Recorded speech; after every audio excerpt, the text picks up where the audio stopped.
స్తోత్రం చేస్తయా ప్రియమైన దేవుని బిడ్డలారా, క్రీస్తు నామములో మీ అందరికీ సమాధానము కలుగును గాక. ఆమేన్. ప్రతిదినము దేవుని వాగ్దానం అని ఆత్మీయ చక్కటి కార్యక్రమంలో మిమ్మల్ని ప్రేమపూర్వకంగా ఆహ్వానిస్తున్నాను. దేవుని బిడ్డలారా, ఎలా ఉన్నారు? బాగున్నారా? ఉదయాన్నే లేచారా? ప్రార్థన చేసుకున్నారా? మరి కాసేపైనా దేవుని వాక్యాన్ని చదువుకున్నారా?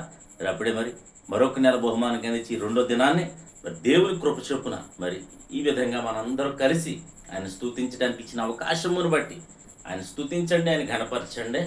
మరి విశ్వాసంలో ముందుకు సాగాలని మీకు తెలియజేస్తూ ప్రతి దినము దేవుని వాగ్దానం అని ఆత్మీయ చక్కటి కార్యక్రమంలో వాగ్దానం చదువుతున్నాను. ఇర్మియా గ్రంథము 1వ అధ్యాయం 9వ వచనం. అప్పుడు యెహోవా చెయ్యి చాపి నా నోరు ముట్టి ఇలాగూ సెలవిచ్చును, ఇదిగో నేను నీ నోట నా మాటలు ఉంచి ఉన్నాను. దేవునికి స్తోత్రం, హల్లెలూయా. చక్కటి మాటలు దేవుడు సెలవిస్తా ఉన్నాడు. నీ నోట నా మాటలు ఉంచి ఉన్నాను కనుక నువ్వు ప్రతి విషయంలో జాగ్రత్తగా ఉండు సుమి అని మరి దేవుడు హెచ్చరిస్తున్నాడు. ఈ దినం ఆయన నమ్ముకున్న మనము కూడా మరి మన నోట ఆయన మాటలు ఉంచాడు కనుక మనము శుభవచనమే, అనుకూల వచనమే పలకాలి సుమి. మరి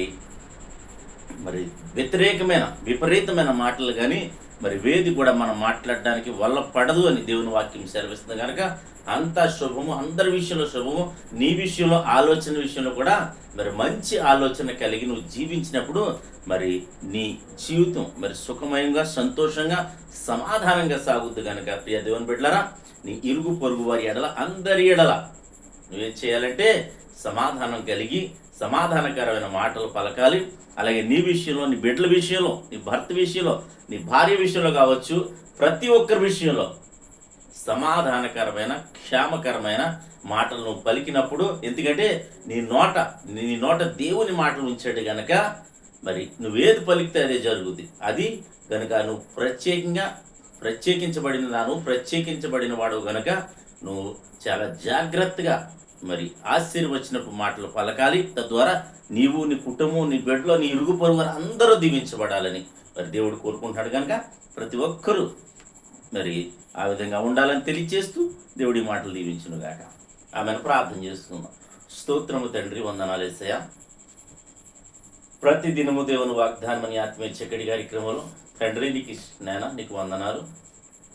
ఉదయాన్నే ప్రభా మరొకసారి నీ సన్నిధిలో మోకరించి నేను ప్రార్థించడానికి నీకు ఇచ్చిన కృపకే నీకు స్తోత్రాలు. ఎంతమంది ప్రజలు నా తండ్రి యూట్యూబ్ ద్వారా, షేర్ చాట్ ద్వారా, ఫేస్బుక్ ద్వారా తండ్రి రోడ్డు మార్గం వెళ్తూ చదువుతున్నారు. వారందరి జీవితాల్లో నా ప్రభా ఈ వాగ్దానాన్ని మీరు నెరవేర్చమని ప్రార్థిస్తున్నాను. నీ కృపకు ప్రతి ఒక్కరిని అప్పచెప్తూ ప్రతి ఒక్క కుటుంబాన్ని దీవించమని, గ్రామాన్ని, రాష్ట్రాన్ని, దేశాన్ని కాచి కాపాడమని, యవనస్తులు ఉన్నారు ప్రభా చక్కటి వివాహాలు జరిగించమని ప్రార్థిస్తున్నాను.